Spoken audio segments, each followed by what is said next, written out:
questa splendida cornice barocca che a mio giudizio sembra un po' anche dialogare con i temi che tratteremo, che sono quelli della storia antica, delle nostre radici, della nostra cultura millenaria. Noi siamo qui appunto per il secondo anno, quindi grazie per essere qui con noi. Siamo una piccola realtà, una piccola casa editrice, tutti, interessata principalmente allo studio della storia antica, allo studio della storia delle religioni. Abbiamo progetti sempre in corso, avremo poi qua il nostro signor editor Davide Bolognesi, che già ormai conoscete, che vi illustrerà un pochino i nostri progetti, quello che abbiamo in cantiere e quanto abbiamo in progetto. Invece abbiamo qua i due autori, Mauro Biglino e il professor Gian Matteo Corrias, che sono l'anima del documentario Viaggio nella terra dei nuraghi, del quale questa sera vedremo il primo episodio. A mio giudizio è stata un'esperienza grande, dove entrambi hanno sperimentato e unito la loro professionalità, la passione per lo studio, la curiosità, e ci hanno portato, soprattutto Gian Matteo naturalmente per mano, attraverso testimonianze antiche di un popolo che forse ha ancora veramente tanto da raccontare. Quindi passo un attimo la parola a Davide Bolognesi e poi direttamente agli autori del documentario. Buonasera a tutti, grazie Elisabetta. Allora sì, io diciamo, sono responsabile editoriale, quindi sono responsabile di seguire i progetti editoriali, diversi progetti editoriali, dalla loro ideazione, diciamo così, lo sviluppo e si spera una felice nascita. È stato un anno molto proficuo, abbiamo fatto tante cose per una casa editrice, diciamo, con un team piccolo. E quest'anno è uscito l'ultimo libro di Mauro Biglino, Gesù semidio, scritto insieme a Francesco Esposito. Questo libro l'abbiamo fatto prima in italiano, è uscito a giugno, l'edizione italiana, adesso però siamo arrivati, anzi uscirà, quindi state sintonizzati se qualcuno lo vuole in inglese, perché lunedì esce la versione inglese. È un libro molto interessante, secondo me, da non sottovalutare, quindi vi invito veramente a cercarlo se ancora non l'avete fatto. Un po' più denso degli altri rispetto, diciamo, ai libri scritti da Mauro, però che poi è un libro che brucia lentamente, però alla fine riserva delle sorprese e secondo me è molto interessante, quindi davvero state sintonizzati su questo. Altra cosa che invece stiamo facendo, allora forse non abbiamo detto che stiamo anche lavorando sullo spagnolo, e quindi Gli Dei della Bibbia, che è uscito già 2 anni fa, lo stiamo traducendo anche in spagnolo. Abbiamo poi una sorpresa, ecco, ci sarà questo volume qui che uscirà, spero presto, insomma, sulla base del lavoro documentaristico che è già stato fatto, uscirà anche un volume che poi cureremo. E infine a marzo del 2025, speriamo diciamo, di pubblicarlo per marzo 2025, ci sarà un altro libro, sempre scritto da Mauro Biglino, con un altro autore, una personalità, diciamo, nota anche a livello internazionale, importante, però non la svelo perché magari lascio la sorpresa. Ecco, questo è quello che faccio, quello che facciamo, e i progetti sono ancora tanti, e quindi io vi invito a seguire sul canale e sugli altri canali di informazione. Grazie Davide. Davide è veramente l'anima della nostra casa editrice, riesce a coordinare più lingue contemporaneamente, io non so come faccia, però, e soprattutto ad altissimo livello. I nostri traduttori provengono dalla Columbia University di New York, quindi personaggi già diciamo strutturati e che ci fanno un lavoro veramente adeguato proprio per il rispetto nei confronti del lavoro di questi autori. Quindi grazie ancora Davide e a tutti i collaboratori che lavorano con te. Passerei quindi la parola agli autori del documentario, così ci illustrano un pochino la trama di questo viaggio nel mondo dei nuraghi, che è stato incantevole, spero proseguirà ancora, e che vorremmo appunto realizzare poi in un racconto scritto che ci porterà ancora una volta a esplorare questo mondo. Gian Matteo Corrias, grazie. Grazie Elisabetta.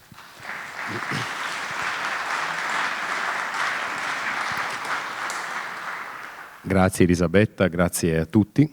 Ecco, dei numerosi progetti che insomma Davide Bolognesi vi stava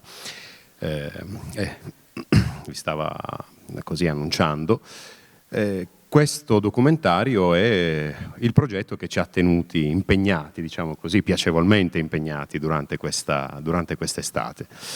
Ecco, per quanto mi riguarda, devo dire, è stato soprattutto un lavoro di ricapitolazione di un percorso che abbiamo iniziato sul canale di Mauro Biglino già da più di un anno fa, da più di un anno, forse anche un anno e mezzo, con dei video che ci hanno portati a esplorare aspetti diversi di questa civiltà così affascinante come la civiltà della Sardegna arcaica. Ecco, in particolare noi ci siamo ora concentrati sulla Sardegna nuragica, quindi su una fase specifica di una storia che in realtà è molto più ampia, molto più articolata e che risale alla preistoria, a dir la verità, quindi al Neolitico.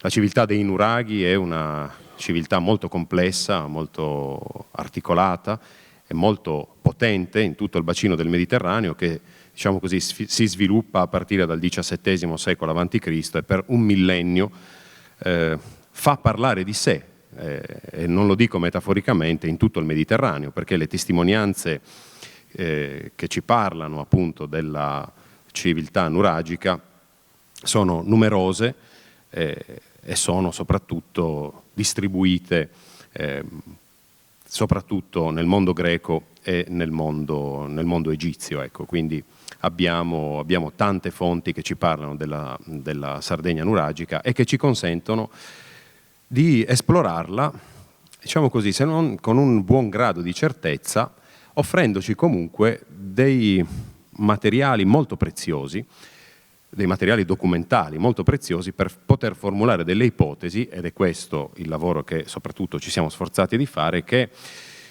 insomma escano un po' dai solchi che sono stati fin qui tracciati, no? Dalla ricerca e dal mondo degli studi sulla Sardegna. Quindi sì, quello che abbiamo fatto è un viaggio nel mondo dei nuraghi, ma che soprattutto si concentra su un aspetto specifico, che poi è quello che prospetticamente a me interessava anche di più, e cioè la storia della religione nuragica. Quindi diciamo che questo documentario, che è molto ampio, sono circa 2 ore, oltre 2 ore di girato e di prodotto, diciamo così. Noi l'abbiamo pensato come articolato idealmente in 4 capitoli, in un percorso che da una esplorazione piuttosto generale dei caratteri della civiltà nuragica, dei caratteri, diciamo così, anche non specificamente cultuali e religiosi, ci porta progressivamente a incontrare e conoscere il culto che doveva essere praticato da questa antica civiltà. Se seguite il lavoro che stiamo portando avanti con Mauro Biglino sul suo canale, sapete che le fonti delle quali noi soprattutto ci siamo occupati sono fonti epigrafiche, fonti che ancora l'Accademia stenta a riconoscere come fonti sfruttabili, fonti utilizzabili, per il fatto che c'è una significativa resistenza ad accettare l'idea che si praticasse qualche forma di scrittura nella Sardegna antica. Questo è un tema molto affascinante, molto interessante per quanto riguarda la conoscenza degli studi sulla Sardegna antica, che dai suoi esordi, diciamo così, è stata fondamentalmente vittima di 3 grandi pregiudizi. Il primo, direi, è quello per cui i sardi antichi non navigavano.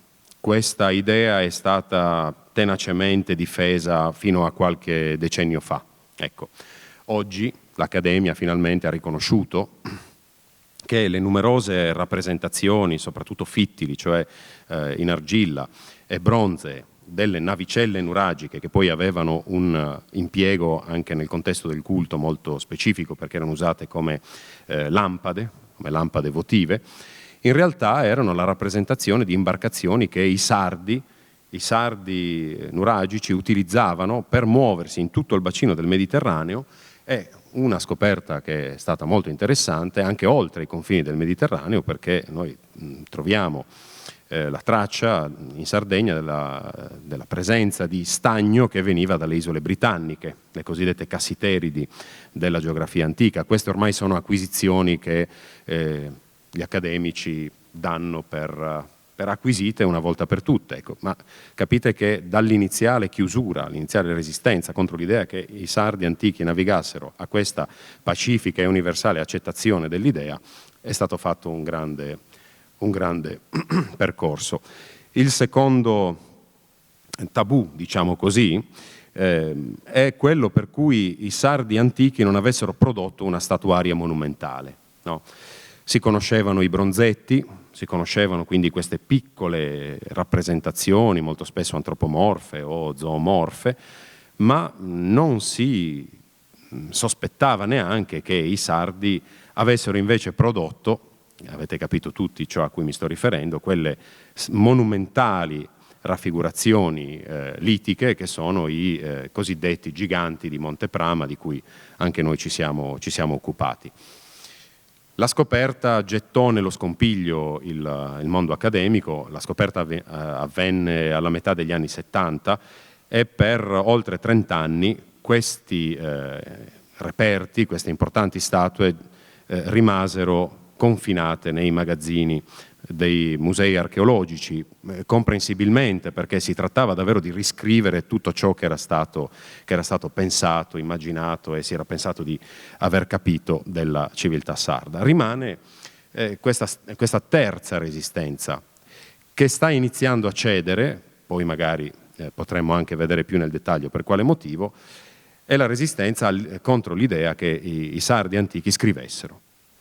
Ora, da circa una ventina d'anni c'è in particolare uno studioso sardo, che è il professor Luigi Sanna, che ha proposto un'ipotesi interpretativa di una serie di documenti, la cui quantità si sta accrescendo esponenzialmente nel corso degli anni, che recano invece dei chiari, inequivocabili segni di scrittura. Si tratta di documenti litici, cioè di oggetti di pietra, di argilla oppure metallici, appartenenti alle categorie più diverse, e quindi non solo noi vediamo una civiltà che scriveva e che conosceva e praticava la scrittura, ma che aveva una vera e propria smania di scrittura.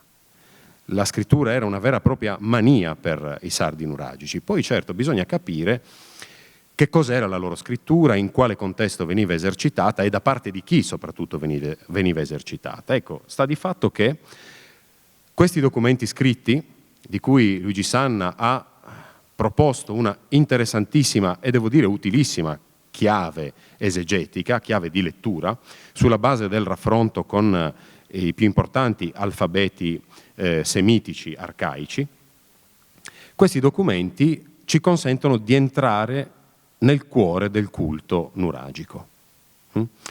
E allora in questo documentario noi abbiamo fatto questo percorso, dalla osservazione più generale dei caratteri della civiltà nuragica nei suoi aspetti economici, nei suoi aspetti politici, nei suoi aspetti anche tecnologici. C'è tutto l'aspetto legato per esempio alla metallurgia, alla lavorazione del bronzo, di cui i sardi nuragici conoscevano e realizzavano leghe diverse a seconda della destinazione d'uso dell'oggetto. Quindi c'era una sapienza tecnologica che era straordinaria. I sardi erano maestri nella fusione del bronzo, Però ecco, da questa osservazione molto generale e tutto sommato vulgata, noi ci siamo addentrati progressivamente nella questione della scrittura nuragica e nella questione del culto nuragico. E l'abbiamo osservato secondo ciò che questi documenti ci testimoniano. E cioè abbiamo osservato in quello che è il carattere fondamentale, cioè la preeminenza di un Dio, di una divinità che sembra da un certo punto in avanti aver occupato integralmente, diciamo così, lo spazio del pantheon nuragico, che quindi è un pantheon monolatrico.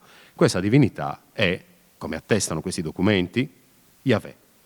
Yahweh, il Dio di Israele, il Dio di cui ci parla la principale fonte, appunto, che racconta la storia di questa divinità, che è la Bibbia, i libri della Bibbia, e che quindi scopriamo essere una divinità che oltre al suo rapporto con Israele aveva, come dire, un rapporto strutturato nel culto in una civiltà molto distante, soprattutto per gli standard geografici, diciamo così, dell'epoca, che è l'isola di Sardegna. Conferme arrivano da tutte le parti, diciamo così, noi ne abbiamo presentate diverse, negli edifici di culto, in alcuni oggetti particolari, in alcune iscrizioni di carattere particolare, ma questo è il punto fondamentale ed è un'acquisizione, io trovo, davvero fondamentale. Chiudo questa presentazione, che vuole essere soltanto una esposizione molto, molto generica di un lavoro che, vedrete, ci ha portato a scendere molto spesso nelle pieghe, no, di questo discorso e a osservare i dettagli anche, no, di alcuni documenti o di alcune, faccio per dire, offerte sacrificali specifiche. Ecco, un altro aspetto fondamentale del culto nuragico sul quale noi ci siamo soffermati è il culto eroico, che a quanto sembra di capire doveva caratterizzare, ecco, la civiltà sarda già prima della costruzione dei nuraghi. Culto eroico che si esplica soprattutto nella ritualità collegata ad alcune tipologie funerarie, come le cosiddette domus deianas nel Neolitico e poi nel Bronzo Antico, nel Calcolitico e fino al Bronzo Antico, e poi, diciamo, dalla metà del XIV secolo inizia a recedere a favore appunto di un culto che è quello testimoniato soprattutto da questi bellissimi edifici che sono i templi a Megaron, cioè degli edifici che nella loro struttura ripropongono la stessa fisionomia degli edifici templari siro-palestinesi. D'accordo? Il culto eroico è quello di cui più direttamente ci parlano, per esempio, le fonti greche, che collegano l'antica civiltà sarda direttamente ad alcune figure, 4 figure eroiche, in particolare dico eroiche in senso tecnico, cioè erano tutte figure di semidei, potremmo dire, no? Che vantavano una ascendenza divina, perché uno dei 2 genitori era per l'appunto una divinità.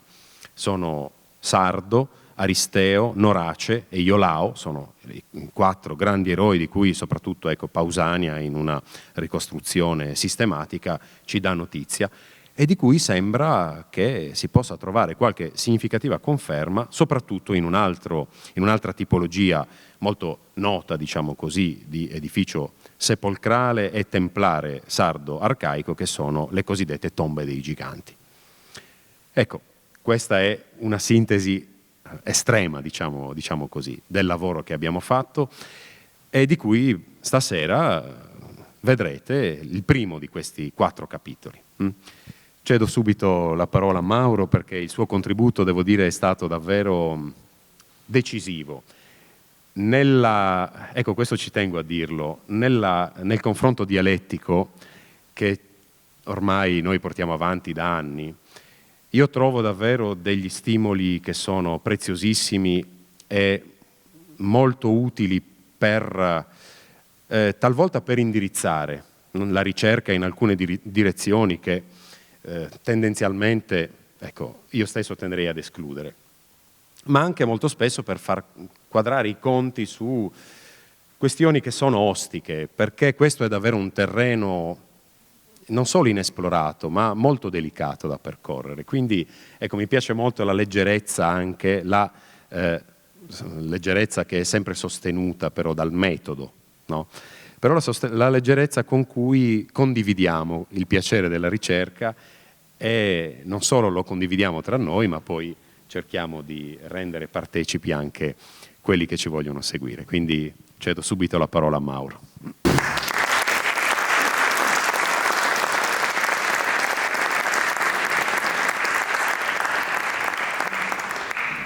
Sì, buonasera innanzitutto a tutti, grazie di essere qui.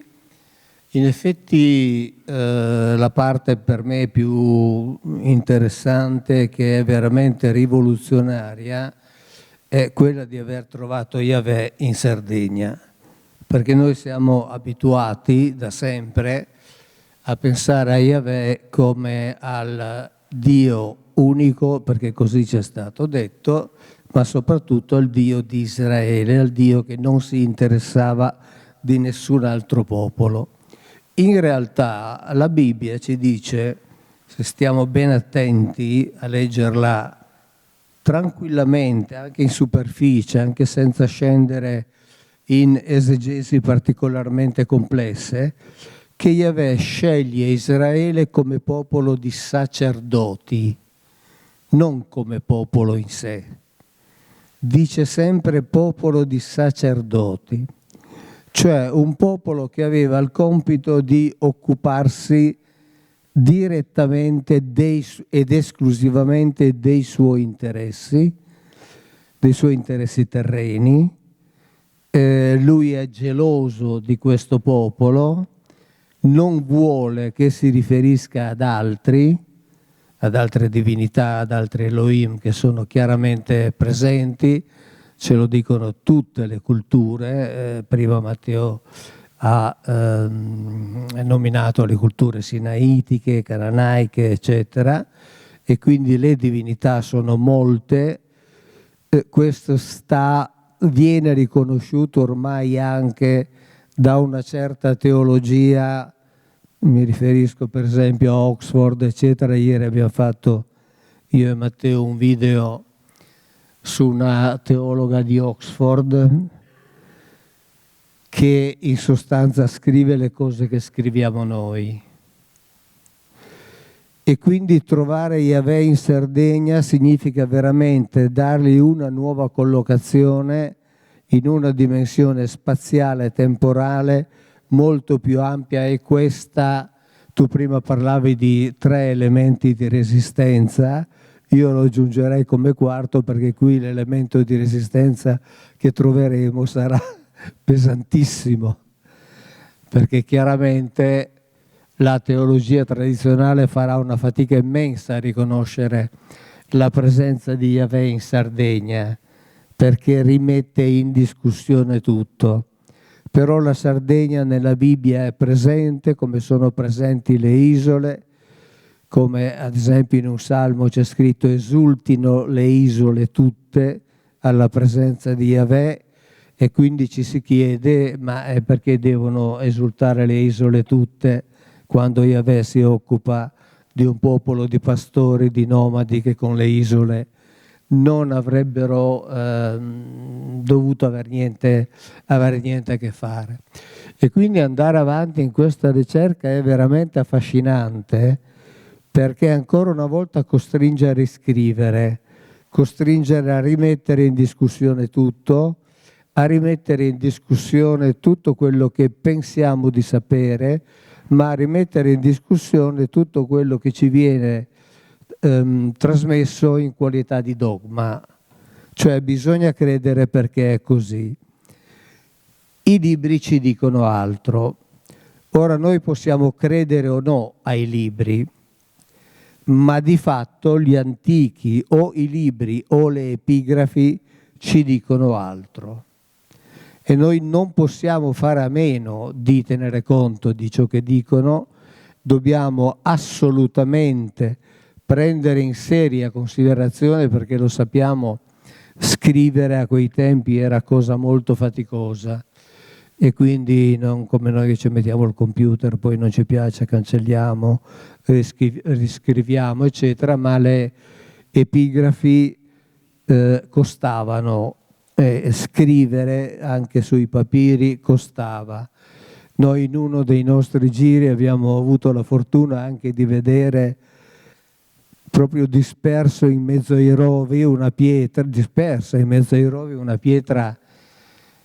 che è stata usata per fare uno di quei muri di recinzione. Per fortuna il coltivatore, il pastore che l'ha usata, e l'ha usata casualmente assieme a tutte le altre, l'ha messa in un posto che è in evidenza, anche se è girata al contrario, ma lì c'è il nome di Yahweh ed è vicino ad un centro templare. Ora io capisco che, insomma in questi anni ho capito tante cose, che la resistenza è la come dire, condizione preminente di certo mondo o di certa parte del mondo accademico. Devo dire anche che c'è una parte del mondo accademico che finalmente si sta aprendo. Dicevo ieri abbiamo fatto questo video di una cinquantina di minuti su un libro scritto da una teologa e vi assicuro che quando lo vedrete, se avrete voglia di vederlo, rimarrete stupiti ma al di là di ogni immaginazione. E la stessa teologa dice: tutte queste cose non derivano da miti, da leggende, dai racconti delle società levantine, ma derivano dalla Bibbia. E quindi continuiamo in questa ricerca. Quella che vedete stasera è un po' l'introduzione, poi tutto il documentario verrà messo in rete, quindi contiene delle indicazioni di carattere generale che servono per capire che un nuovo mondo si sta aprendo, un mondo di conoscenza molto concreto, assolutamente concreto, un mondo di conoscenza che ci fa capire anche, ci fa riscrivere il rapporto, lo dicevo prima, che Yahweh ha con il suo popolo e che ci fa capire che Yahweh viaggiava e quindi aveva dei culti anche in altre parti del Mediterraneo. Addirittura uno studioso sardo, Luigi Sanna, dice che alla fine Yahweh era forse il dio più importante dei sardi. Ora pensare che Yahweh, cioè il Dio di Israele, che poi è stato fatto diventare il Dio unico, poi è stato fatto diventare il Dio padre della cristianità, però dico non a caso è stato fatto diventare, perché i libri non ce lo presentano così, cioè i libri che ne parlano ci presentano una figura diversa. Adesso abbiamo dei libri scritti su pietra che confermano questa figura diversa. Ora, come dico sempre, perché è importante, il fatto che il cosiddetto Dio della Bibbia non sia il Dio che ci ha presentato la teologia, non vuol dire che Dio esista o non esista. Questo riguarda la fede di ciascuno di noi e di fede noi non ci occupiamo mai. Noi ci occupiamo di documentazione, rimaniamo strettamente legati alla documentazione che troviamo, anche perché l'argomento è talmente sensibile che se solo provassimo a fare dei piccoli voli immediatamente saremmo massacrati. Non sto a dirvi, per esempio, noi abbiamo nel documentario ringraziato alcune sovrintendenze, ma ce ne sono altre che, lo dico tranquillamente, per il fatto che c'ero io, non ci hanno dato il permesso, proprio per il fatto che c'ero io. Cioè costituivo un ostacolo insormontabile, anche se, come vedrete, ed è appunto per questo che ci siamo attenuti alle fonti documentali, proprio per cercare di essere, per voler, direi assolutamente essere inattaccabili, dal punto di vista storico, dal punto di vista filologico, dal punto di vista epigrafico, dal punto di vista della descrizione dei monumenti, ma adesso in questa prima parte, per esempio, vedrete una scoperta che pare insignificante, sono degli ossicini, ma andando avanti, non l'abbiamo messa in questa prima parte, ma andando avanti vedrete che questi ossicini sono citati nella Bibbia. E quindi in realtà noi stiamo veramente tirando fuori un qualcosa che ha dell'incredibile, che però rende sempre più affascinante questo studio e che fa sì che chi cerca Dio, voglio dire non il Dio onnipotente, onnisciente, spirituale, trascendente, chi cerca Dio non lo deve cercare lì. Lì deve cercare un libro di storia. Come dice questa archeologa inglese di cui ci siamo occupati e ci occuperemo ancora, io ho letto una prima volta il libro, poi l'ho ripreso una seconda volta per segnare alcuni punti salienti per fare con Matteo una prima discussione su questo libro. Mi sono fermato a 50, perché ho detto tanto prima che ne trattiamo tutti 50, cioè, veramente passano anni, e quindi ne abbiamo trattati alcuni molto molto particolari, ma ciò che lei dice è: tutte queste cose di cui io vi parlo derivano esclusivamente dalla Bibbia. E quindi questa è una grande sorpresa, ed è l'invito che io ripeto, che io faccio sempre, quello di leggerla la Bibbia, leggerla per quello che è, leggere anche la Bibbia che avete in casa senza leggere le traduzioni particolari che poi mettono in evidenza, in alcuni singoli termini, mettono in evidenza degli aspetti impensabili, ma bisogna leggerla per capire che, lo dico tranquillamente, quella che ci hanno raccontato e quella che ci stanno raccontando sostanzialmente non è quella scritta. E quindi adesso buona visione.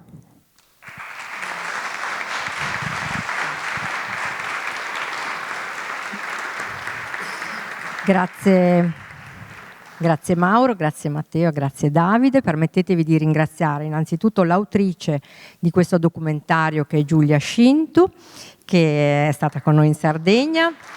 Grazie Giulia, con Giovanni Corona, fonico, che sono stati veramente una splendida compagnia per noi. E naturalmente i collaboratori che sono sempre con noi, che ci permettono di realizzare tutto quello che riusciamo a fare. Simone Brucato, naturalmente, nostro visual designer, ma molto di più, in realtà una colonna che con la sua professionalità è veramente un grande appoggio per tutti noi. E Chiara Esposito, che documenta con grande professionalità tutti gli episodi, diciamo, della nostra attività più significativi. Grazie ancora a tutti, buona visione. Siccome forse alcuni di voi sanno, perché l'ho già detto, no, che sono affetto dalla sindrome di Tourette, quindi volevo dire una cosa relativa, volevo dirla ad Asterix e Obelix. Idefix si è fatto sentire. E loro hanno paura che il cielo cada loro sulla testa, no? Lo sapete. Ecco, allora io nei movimenti che provoca questa sindrome, contro la quale si può fare pressoché nulla, io ogni tanto alzo un braccio verso il cielo, e quindi volevo dire a Asterix Obelix di stare tranquilli, perché io il cielo glielo avvito almeno 3-4 volte al giorno.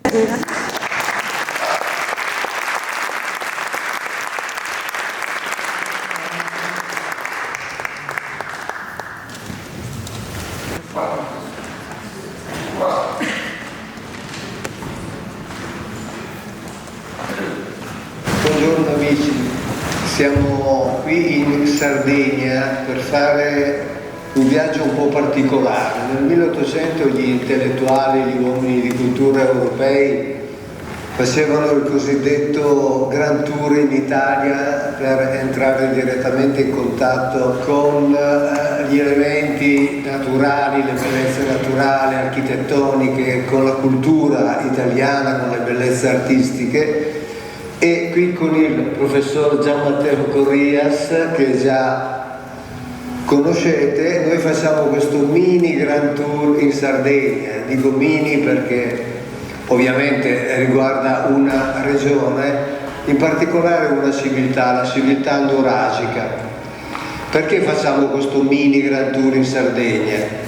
Perché la civiltà nuragica ha effettivamente molto da dirci. In genere la storia della Sardegna ha molto da dirci, molto di più di quanto non ci venga normalmente raccontato. E in particolare, ad esempio, l'esame della scrittura nuragica, che è un elemento, diciamo fra virgolette, nuovo, nel senso che fino a pochi anni fa non si pensava che la cultura nuragica avesse una sua scrittura, ma in particolare l'elemento veramente sorprendente, straordinario, è il fatto che questa scrittura nuragica si avvale di strutture linguistiche, di fonemi appartenenti alla cultura semitica. E questo è un fatto di per sé straordinario, assolutamente straordinario. Noi da un po' di tempo lo diciamo quasi come se fosse una normalità, una banalità, ma pensare che qui in Sardegna ci sia una scrittura che ha degli elementi che sono tipici della scrittura proto-cananaica, della scrittura proto-sinaitica, è...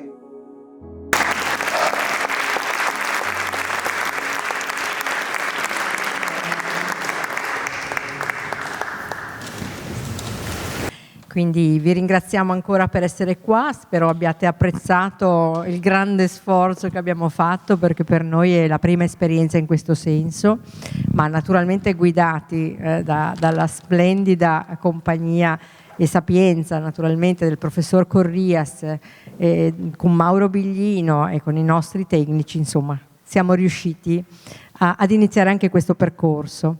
Se avete piacere possiamo ancora un momento dedicarci a qualche domanda,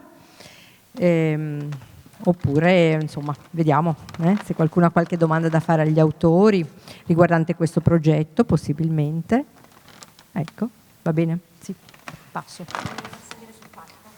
Sì, salite allora, sì, grazie. Sì, così io passo il microfono.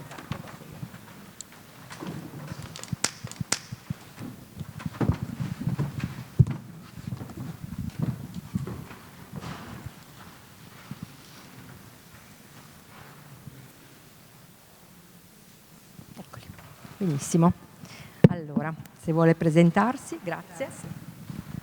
Grazie, innanzitutto grazie mille per le vostre condivisioni. Il mio nome è Marta del canale Mystery Channel e tutte le persone ispanoamericane del mio canale vi salutano con molto affetto. Allora io vorrei chiedervi, nelle vostre ricerche, nel sito, nei giacimenti che abbiamo appena visto in Sardegna, avete magari trovato qualche traccia di marcatori astronomici, nel senso che forse vedendo anche i templi che c'è una certa osservazione degli astri, magari dell'entrata della luce, non è che questi nuraghi hanno un collegamento astronomico anche come succede lì in Mesoamerica a Teotihuacan, dove hanno trovato addirittura che osservavano gli astri e orientavano anche i luoghi fisici in collegamento con gli astri. Quindi vorrei sapere se avete magari trovato traccia di questo. Grazie. Sì, allora è una domanda interessante. Diciamo che considerato lo stato di conservazione dei nuraghi non è semplicissimo fare osservazioni che possano restituire in maniera fedele quello che poteva essere un effetto come quello che si desidera in genere quando si studiano oggetti di questo tipo. Esiste qualche ipotesi, ricordo è solo un'immagine però, in realtà non ho mai approfondito, e l'immagine è quella di una protometaurina proiettata da un foro che si trova esattamente sopra la pietra che funge da architrave rispetto all'ingresso di un nuraghe semplice, quindi non è neanche uno dei grandi nuraghi di cui abbiamo visto le immagini, perché ecco una piccola osservazione di carattere proprio generale. Di queste migliaia di nuraghi, in realtà solo qualche centinaio è così come quelli che abbiamo visto nelle immagini, cioè queste grandi fortezze complesse costituite da torri, cinte antemurali. Il nuraghe tipico, quella tipologia anche più attestata, sono i cosiddetti nuraghi semplici, sono delle torri che si ergono appunto verso il cielo. Ecco, ricordo questa immagine di una protometaurina proiettata appunto dalla luce sulla parete interna del nuraghe. Ora, questo è molto interessante in realtà, anche perché, poi se può interessare, si può discutere anche dell'etimologia del termine nuraghe, così come è possibile recuperarla alla luce degli studi di epigrafia, perché di ipotesi ne sono state fatte tantissime sul significato e sull'etimologia di questo nome, no? Nuraghe, che ci arriva dalla notte dei tempi. Però ecco, anche lì io non sarei così sicuro che quell'effetto visivo fosse voluto, anche perché stiamo parlando di edifici che sono stati edificati troppo tempo fa, perché quella forma sia esattamente oggi come doveva essere all'epoca. Effetti luministici, invece, sono stati non solo osservati, ma studiati in riferimento a un'altra tipologia santuariale della Sardegna antica, e cioè i cosiddetti pozzi sacri. I pozzi sacri, noi abbiamo fatto delle visite molto interessanti che poi si sono tradotte anche in un video in particolare in cui abbiamo avuto la preziosissima consulenza di Sandro Angei e del professor Luigi Sanna. Sono delle vere e proprie macchine astronomiche. In particolare gli studi che sono stati fatti non solo da Angei e Sanna ma anche da altri studiosi su due pozzi sacri, uno famosissimo, il famoso pozzo di Santa Cristina, il tempio a pozzo di Santa Cristina a Pauli Latino, e uno il pozzo di Santa Anastasia a Sardara. Ecco, registrano con una precisione davvero impressionante, direi, due fenomeni astronomici, cioè la lunazione maggiore e i due solstizi, essenzialmente, no? La lunazione maggiore attraverso il foro sommitale della copertura a Tolos di questi pozzi, che consente una proiezione diretta verticale della luna sullo specchio d'acqua che si trova nel pozzo che affiora alla base della costruzione templare, e invece i due solstizi attraverso la porta trapezioidale che consente l'accesso alla gradinata che poi porta al pozzo. In particolare molto interessante, ma qui andrebbero viste le immagini, però le recuperate appunto nel video che è sul canale di Mauro, che mi pare si intitolasse Una macchina astronomica, video che abbiamo registrato 2 estati fa, in cui abbiamo avuto, per cortese concessione appunto di questi studiosi, anche le immagini in time lapse appunto della evoluzione che nei due solstizi la proiezione del raggio luminoso ha in una fascia molto precisa della muratura interna del pozzo, d'accordo? Quindi macchine astronomiche. Verrebbe da chiedersi che se ne facessero di strumenti capaci di misurare questi movimenti astrali così ampi, no? Popolazioni che in genere vengono interpretate e comprese come popolazioni dedite alla pastorizia, all'agricoltura. Ecco, qui si parla di cicli astrali che superano di gran lunga qualsiasi, diciamo così, necessità contingente essenzialmente, no? Un contadino non ha bisogno di uno strumento di questo tipo per misurare il periodo delle semine, del raccolto o che so io.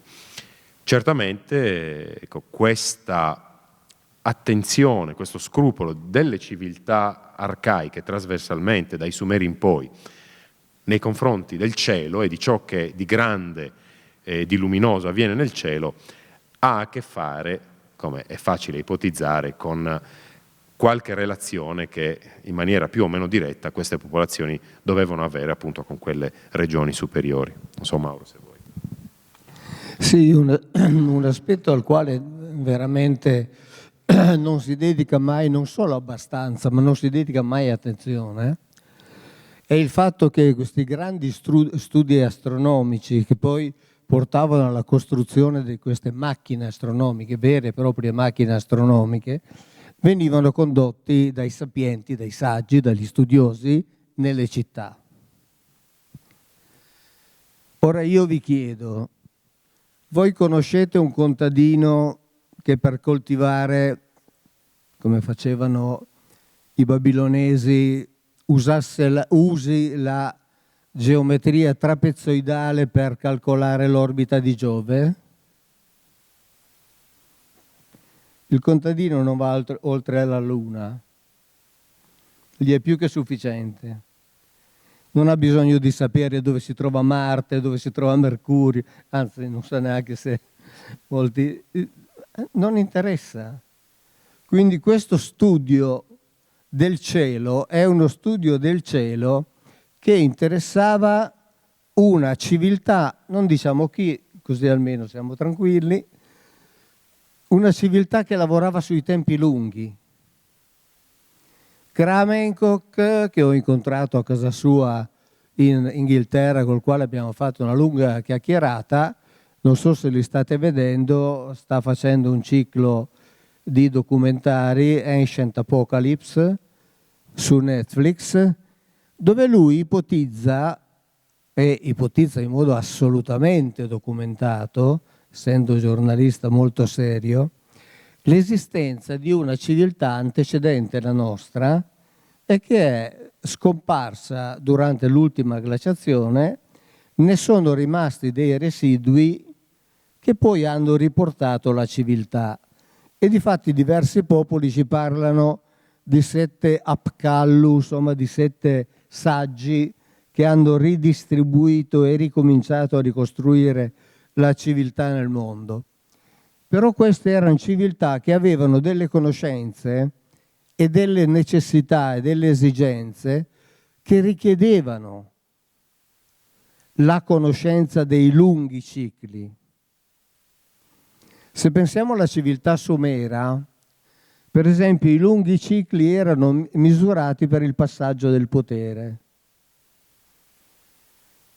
ma cicli molto lunghi, cicli di centinaia, cicli di migliaia di anni. Ora, che cosa serve a un contadino sapere che tra 2500 anni quel pianeta sorgerà in quella posizione o il Sole sorgerà in quella posizione? Interessa sapere la luna di quel mese per fare quello che deve fare. E questo secondo me è un aspetto al quale non si dà assolutamente considerazione, ma è fondamentale. Fondamentale.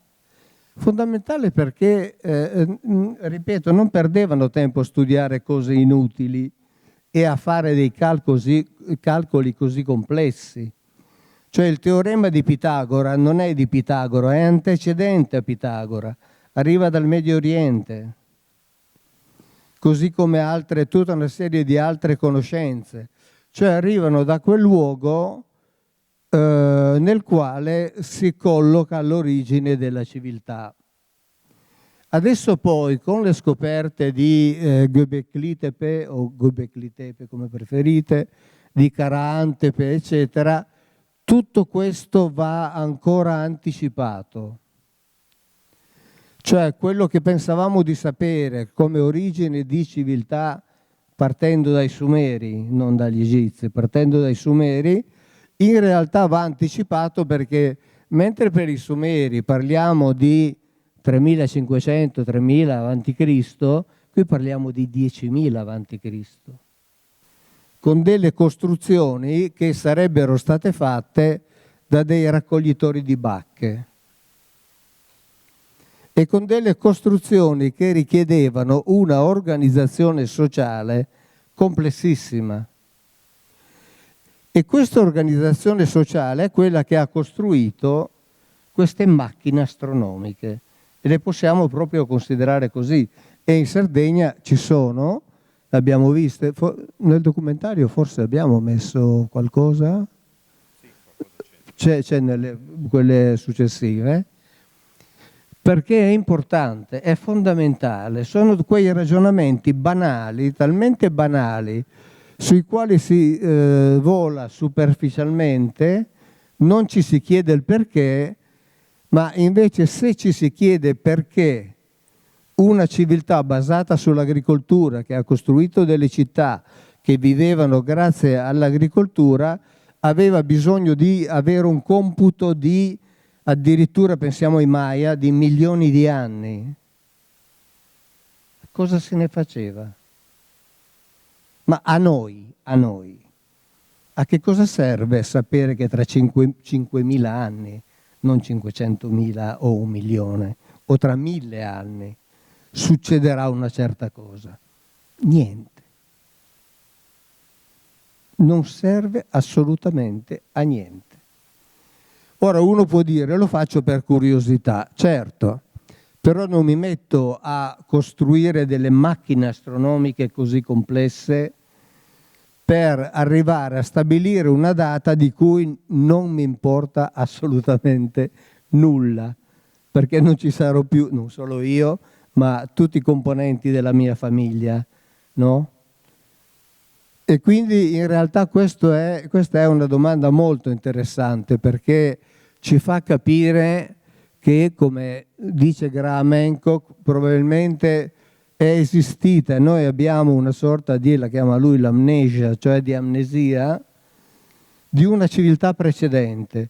Ora non stiamo a discutere da dove arrivasse questa civiltà, così almeno non entriamo nel merito e anche nelle motivazioni per le quali non ci hanno fatto filmare in certi posti, perché io sono un... lasciamo stare. E quindi in realtà il conoscere questo doveva servire a qualcuno che doveva scandire dei tempi molto lunghi, perché in quei tempi molto lunghi doveva succedere qualcosa. E dai testi antichi, per esempio, comprendiamo che una delle cose che doveva succedere era un cambio nella struttura del potere, cioè il passaggio del potere da un personaggio ad un altro. Allora a questo serviva, non certo all'agricoltura, perché l'agricoltura... Ok? Salve, Cornelio mi chiamo, sono ricercatore indipendente, sicuramente non la vostra portata, però quello che mi viene adesso in mente riguardo ai tempi per il calcolo delle certe posizioni astronomiche, almeno per quanto riguarda la nostra specie adesso, in questa fase di sviluppo, è il momento in cui si potrebbe, forse non adesso, ma tra, non so, 20-30 anni, fare un viaggio, diciamo, su Marte. In questo caso bisogna sapere ben precisa la posizione di un pianeta, perché si ha un'efficienza da un punto di vista energetico per raggiungerla. Cioè potrebbe essere la stessa cosa riguardo ai luoghi abitati più lontani, o no? Potrebbe essere assolutamente la stessa cosa. Noi per programmare certi viaggi, anche a livello ipotetico, abbiamo assolutamente bisogno di sapere dove il nostro punto di arrivo ipotetico, quello che abbiamo scelto, si troverà quando al termine del viaggio noi lo dovremo incontrare. e si parla di tempi ovviamente molto lunghi. Io adesso dico una cosa, il sistema funerario egizio, mi diceva una egittologa di quelle ufficiali, era l'imitazione di un qualcosa che avevano visto fare ma che non sapevano riprodurre, cioè la preparazione di un corpo per un lungo viaggio, una sorta di ibernazione. È chiaro che se questa preparazione per un lungo viaggio non poteva essere lasciata al caso, cioè si doveva capire esattamente in che momento il termine del viaggio, l'obiettivo del viaggio, si trovava quando sarebbe arrivato questo corpo che moriva qui per nascere, rinascere, diciamo così, da un'altra parte. Quindi assolutamente condivido questo. Questa è una spiegazione razionale. Mi rendo conto che per molti è difficile accettarla, ma se si ha la mente aperta, c'è un pastore presbiteriano che dice che la Bibbia parla chiaramente di esseri provenienti da altri mondi e si stupisce del fatto che quelli che più si ribellano a questa ipotesi siano i cattolici. Cioè dice, ma com'è possibile che i cattolici, lui è un protestante, com'è possibile che i cattolici che credono ai miracoli, possiamo stare siano veri o non veri, diciamo che credono a dei fatti straordinari, poi abbiano tanta difficoltà ad accettare l'ipotesi, perché ovviamente a quel livello siamo, accettare l'ipotesi che invece dei fatti ordinari, dei fatti materiali, sia pure non quotidiani, possano essere avvenuti nel passato e possano avvenire ancora adesso. Dovrebbe essere una cosa normale, dire è possibile, sarà possibile o forse è stato possibile. Perché appunto lei diceva no, un viaggio verso Marte.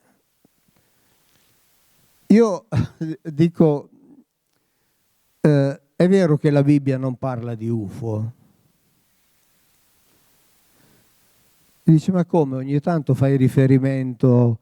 No, la Bibbia non parla di UFO perché la Bibbia parla di IFO, cioè di oggetti volanti identificati. Non identificati, identificati e descritti con molta cura, descritti nei particolari. Di questi giorni ho parlato in un video del cosiddetto progetto, ed è anche un documento che è uscito, che si chiama Immaculate Constellation, l'Immacolata Costellazione, e allora ho approfittato della Immacolata Concezione per parlarne. E in questo gruppo, che è un gruppo americano, statunitense, che detiene e con molta cura e fa in modo che non sia divulgato tutta una serie di documentazioni. Una parte adesso l'ha rilasciata e quando ho visto le fotografie mi sono tornate alla mente dei disegni che la Domenica del Corriere negli anni 60, e le abbiamo tutte, e ho messo anche alcune fotografie su quel video, di oggetti volanti che sono stati visti, e già negli anni 60 la Domenica del Corriere nel suo inserto scriveva 663 oggetti volanti che non si è in grado di spiegare, perché molti, lo sappiamo, usiamo un termine molto diffuso, sono delle bufale, ma altri no.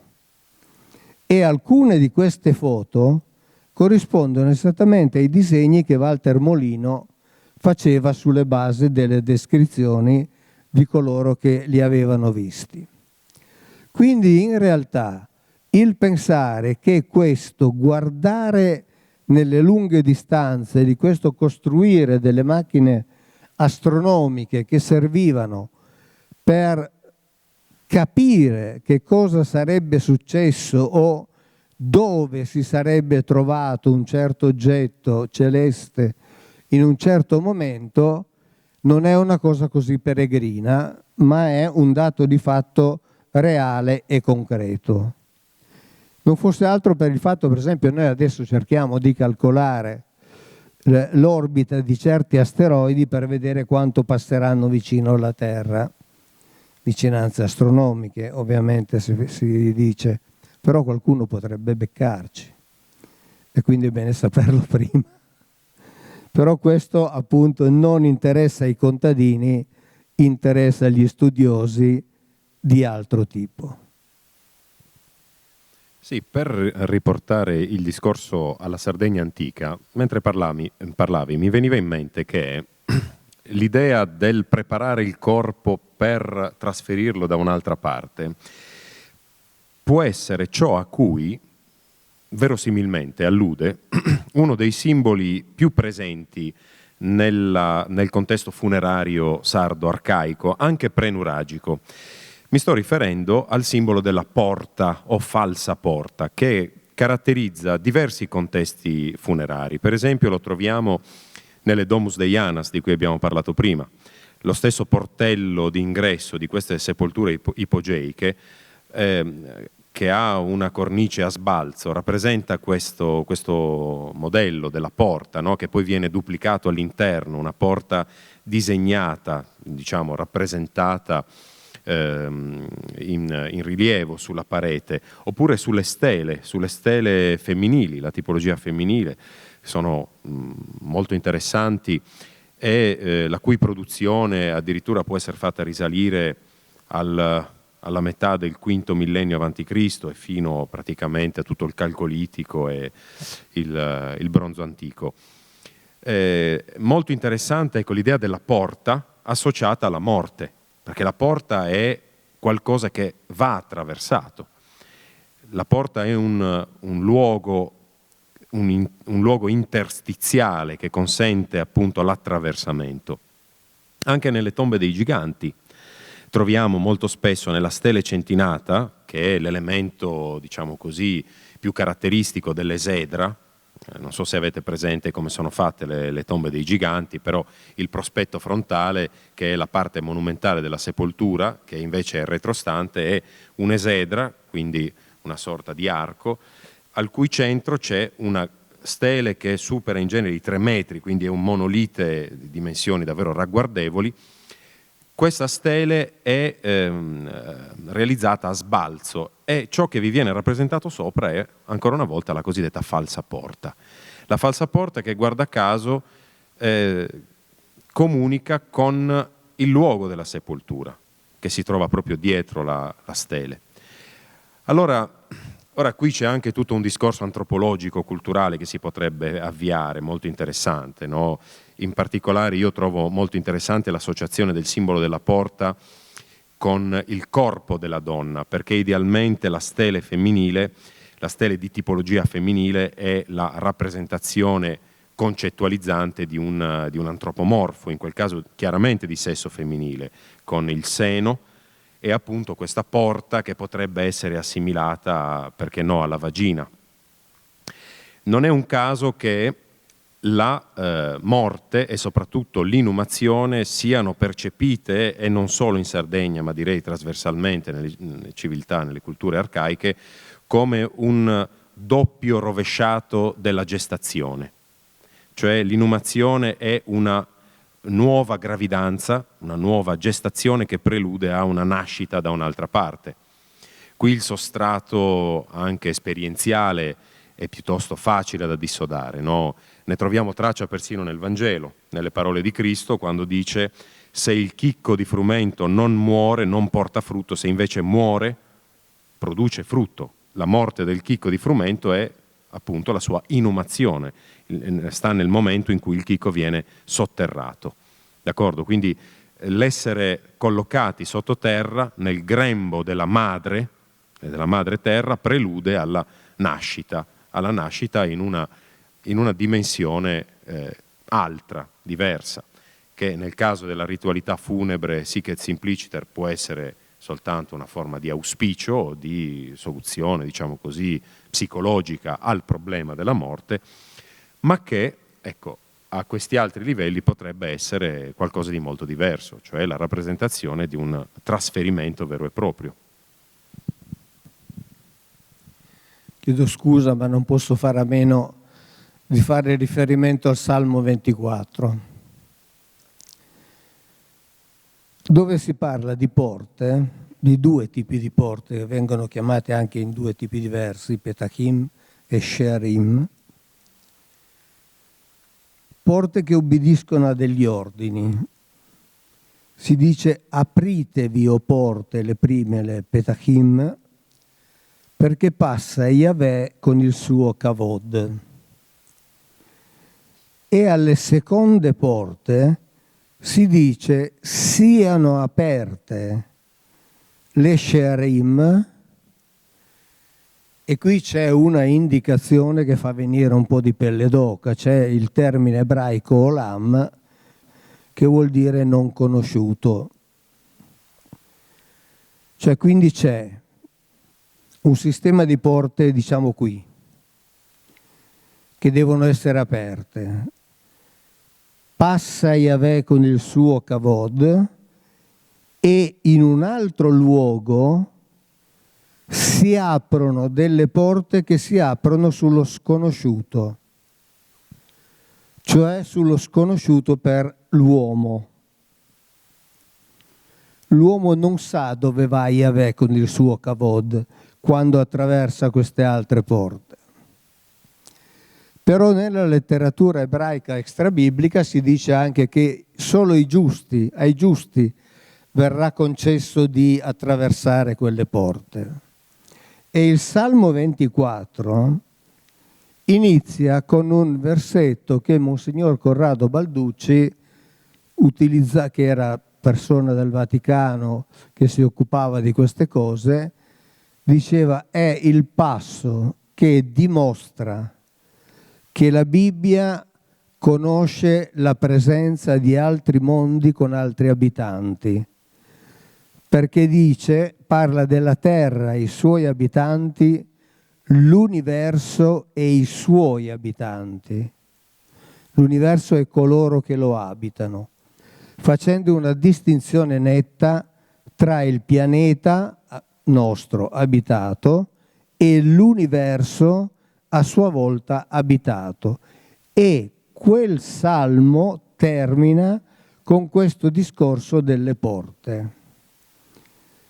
Ora io mi rendo conto che non è facilissimo da accettare, ma con un po' di mente aperta si può benissimo pensare che noi sappiamo ben poco, ad esempio, di come potrebbe viaggiare una civiltà che abbia anche solo 1000 anni più della nostra. La nostra è una civiltà giovanissima.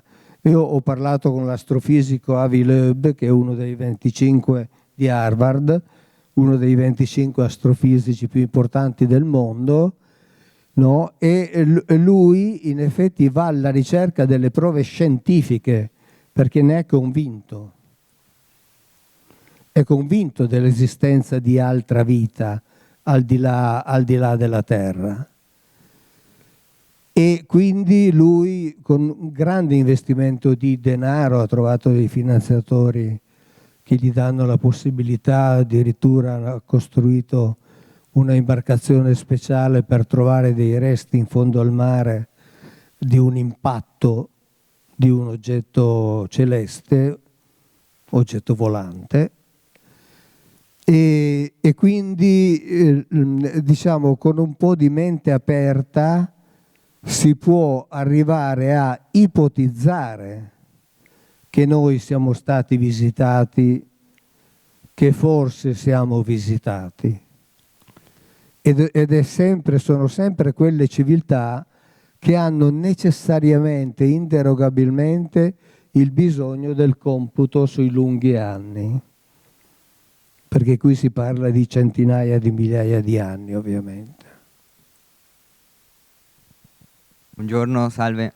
Sono Marco da Bologna e io ho avuto la fortuna di passare tantissimo tempo in Sardegna nella mia vita. La mia famiglia si è trasferita lì nel nord, a Valle d'Oria, e un cognome molto diffuso in Sardegna è Addis.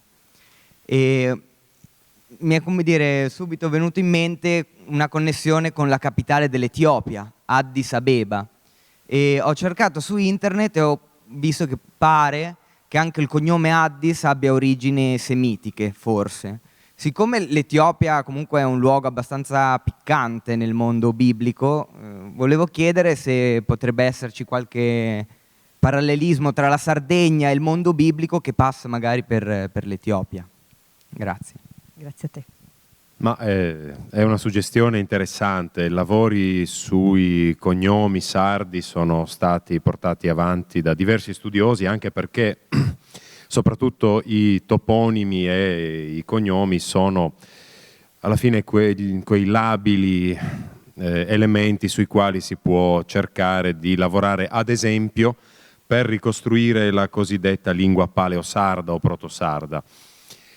Ma anche chi non avesse una formazione di tipo linguistico capisce che sono dei documenti eccessivamente labili, per l'appunto. Soprattutto mancherebbe tutto l'aspetto sintattico, tutto l'aspetto della morfologia, quindi un discorso storico che voglia ricostruire i sostrati, diciamo così, pre-latini della lingua sarda,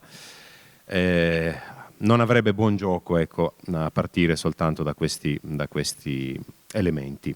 Per quanto riguarda i collegamenti tra la Sardegna e il mondo semitico, io ogni giorno ho già un sussulto quando penso al punto a cui siamo arrivati con la ricerca. Metterci dentro anche quell'area lì, insomma, mi rendo conto che potrebbe essere molto affascinante, però diciamo che per il momento, a parte appunto elementi come quello su cui non avevo mai riflettuto, ecco, a cui lei faceva riferimento ora, diciamo che ancora forse i tempi non sono maturi per ampliare così tanto il raggio di osservazione. Però ecco, anche per chiudere questo nostro incontro, ecco, questa è davvero una acquisizione che io trovo fondamentale, cioè esiste un collegamento tra la Sardegna e il Levante, esiste nei repertori alfabetici che vengono utilizzati dagli scribi nuragici per realizzare i loro documenti, secondo un raffinatissimo stile combinatorio, per cui loro non si rifanno unicamente a un alfabeto, ma noi troviamo attestati tutti i simboli che costituiscono i vari alfabeti antichi. Non sono nulla di misterioso questi alfabeti antichi. I documenti del proto-sinaitico, del proto-cananaico sono stati censiti, repertoriati, studiati e pubblicati. Sono accessibili a chiunque. C'è per esempio un sito, mi pare gestito dall'Università di Pisa, si chiama Mnamon, su cui è presente tutto, consultabile, open source.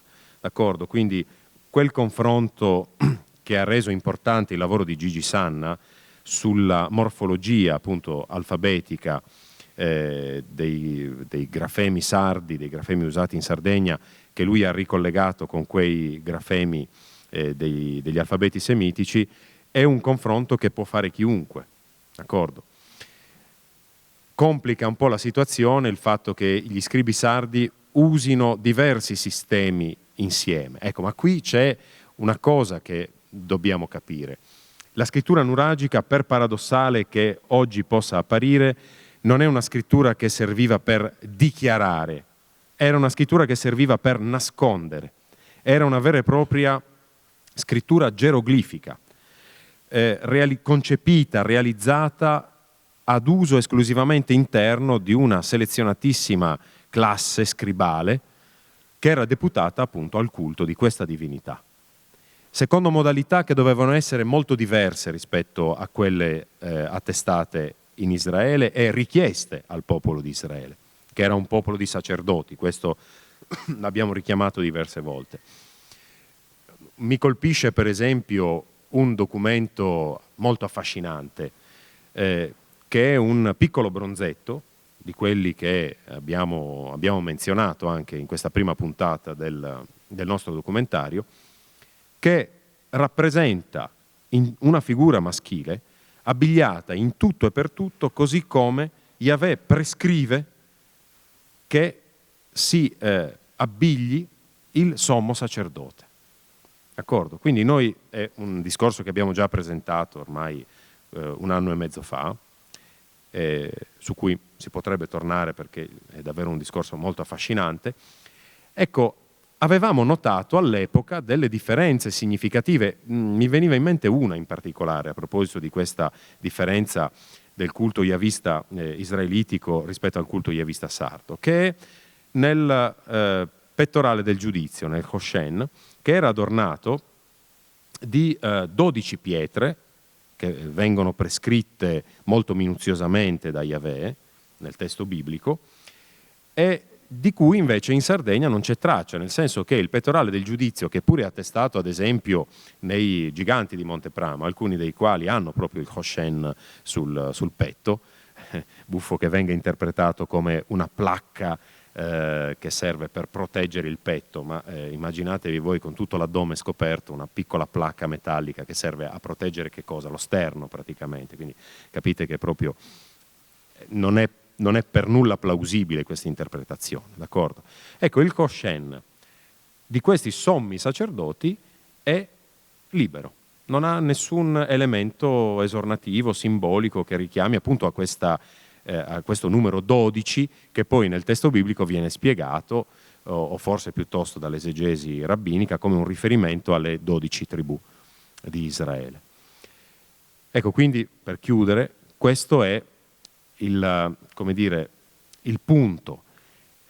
Esiste un collegamento molto profondo tra i Kittim, la terra occidentale di Sardegna, e Israele.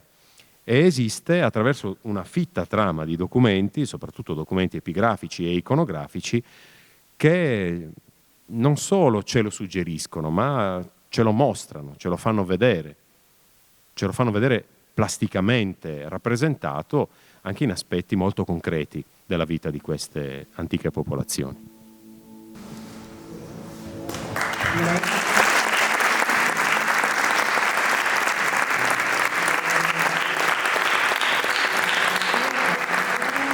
Grazie a voi tutti per essere qui, quindi probabilmente vi aspetteremo anche l'anno prossimo. Se avete piacere, gli autori sono ancora qui per firmare alcune copie di libri e poi dobbiamo chiudere. Grazie.